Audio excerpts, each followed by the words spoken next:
Pure एकदम गजल सुनाओ तनी गजल। दो तीन गो गीत हम हिंदियों गौले बनिए खाती कि मरियो जाए तो इतिहास में हमार नाम दर्ज हुई। कौना मामला में? अच्छा गावे में ना। एक घर में जब आग लगी थी जंगल में, एगो चिड़िया ओकरा के बुतावे के प्रयास करे बूंद बूंद से। जंगल के राजा पूछलन कि अरे चिड़िया, ये तोरा एक एक बूंद से ही अगिया बुझ जाई? कहला कि हम जानो तनी कि ना बुझी, लेकिन जहिया इतिहास लिखल जाई ये जंगल के तो हमार नाव बुझावे में आई, जरावे में ना आई। ऐसे हम हिंदी एगो दूगो गीत गा दिला अपन लिखल ही, उसे हमार सुने वाला लोग के मन प्रसन्न रहेला। ये गीत गजल बा। ये गीत में तीन गो बात बा, ध्यान से अगर कान लगा के सुनो तो बड़ी अच्छा लगी। यही गीत से हम आज के अपन प्रोग्राम समाप्त ना करब, विदा लेब।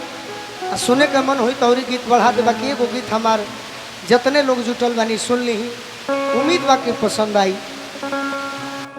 प्रेमी प्रेमिका, पति पत्नी, दोस्त दोस्त के बात बा।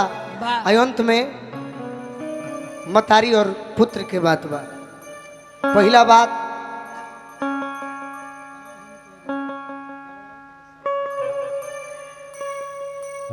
प्रेमिका कहती अपना प्रेमी खाती का कहती है? माइनर बा।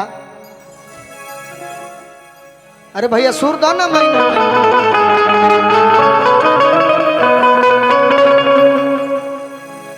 मेरे महबूब जिस दिन, हेलो ठीक भाई ठीक।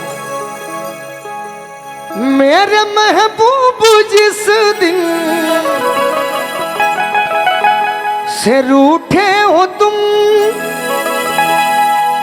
बेमजा हो के ये जिंदगी रह गई। मेरे महबूब जिस दिन से रूठे हो तुम, बेमजा हो के ये जिंदगी रह गई। बेमजा हो के ये जिंदगी रह गई। कुछ तो बतलाओ ये बेरुखी का सबब, कुछ तो बतलाओ ये बेरुखी का सबब। मेरे महबूब जिस दिन से रूठे हो तुम, बेमजा हो के ये है। मेरे महबूब जिस दिन से रूठे हो तुम, बेमजा हो के ये जिंदगी रह गई। कुछ तो माइक छिनाओ कर ले, माइक छिनाओ। चलो तारी हिसाब करो बे गाड़ी में आज ले दू हाथ देले नहीं के बाकी दे। प्रोग्राम में खिलवाड़ मत करो, मजाक करो गाड़ी में करो, मंच पर मजाक ना। ना ना, ये मंच सौभाग्यशाली आदमी होला जरा हाथ में माइक मिलेले। सरस्वती के कृपा होला कि आवाज निमन बनेला और मंच मिलेला। सही बात। वैसे तू लोग ठीक रहो। बाकी तो राम ना बिगड़ी है जेकर केहू ना बिगाड़ी जी। ऐसे हम गीत सुनाओ तनी कि मेरे महबूब जिस दिन से रूठे हो तुम, बेमजा हो के ये जिंदगी रह गई। कुछ तो बतलाओ ये बेरुखी का सबब, क्या मेरे प्यार में कुछ कमी रह गई? क्या मेरे प्यार में कुछ कमी रह गई? हम आज ले नया गीत नहीं खी सुन ले, वह गीत सुनाई जौन पुरान हो गई। हमारे भोजपुरी से मरल जाता। महेंद्र कपूर जी के लय मारो, मेरा प्यार वो है कि मर के भी तुमको, मेरा प्यार वो है कि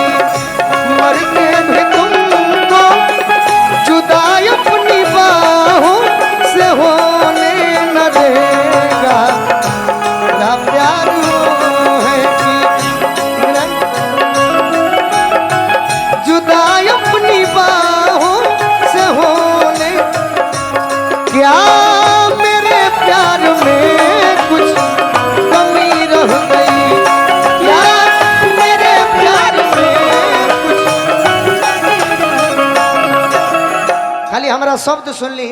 निशा जी मंच पर आ गई बनी, ऐसे हम ज़्यादा समय भी ना ले।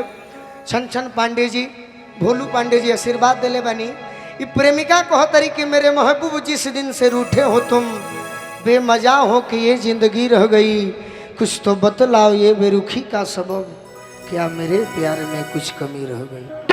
अब एक पत्नी के पति बेग टांग के अटैची सरिया के बाहर कमाए जाता रे, घर से विदा करती है, बाकी सखी से कहती है मुस्कुरा कर मुझे छोड़, तारा खाती ना कहो भैया लोग खाती कहो, हाँ मुस्कुरा कर मुझे छोड़ के चल दिए, उनकी सूरत को मैं देखती रह गई। मुस्कुरा कर मुझे छोड़ के चल दिए, उनकी सूरत को मैं देखती रह गई। अफसोस अतने बा चार बतिया भी साजन से कर ना सकी, क्योंकि आग दिल में लगी कि लगी रह गई, आग दिल में लगी कि लगी रह गई। अब एक दोस्त अपने दोस्त के बारे में कहता है, पीठ पर वार धोखे से जो कर गया वो मेरा दोस्त था, कोई दुश्मन न था।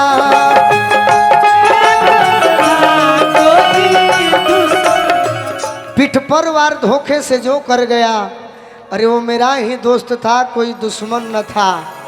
कोई कैसे किसी पर भरोसा करे। लाइन अच्छा लग रही तो ताली बजा दे, ये हम गीत समाप्त कर दे।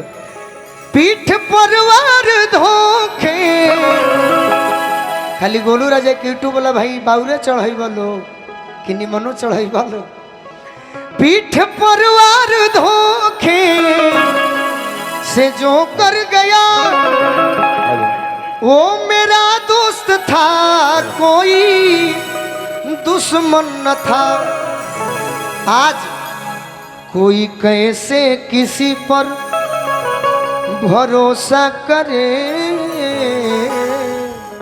क्योंकि आज कल नाम की दोस्ती रह गई, आज कल नाम की दोस्ती रह। और अंत बात एक माँ अपने बेटे के बारे में कहती है, जिसको नफरत के सोलों में फेंका गया, लौट कर आज तक वो नहीं आ सका। जिसको नफरत के सोलों में फेंका गया, लौट कर आज तक वो नहीं आ सका। मैं तबला के काम क्लासिकल कि बूढ़ी माँ अपने नूरे नजर के लिए, नूरे नजर माने उर्दू भाषा, नूरे नजर माने आंखों का तारा। बूढ़ी माँ अपने नूरे नजर के लिए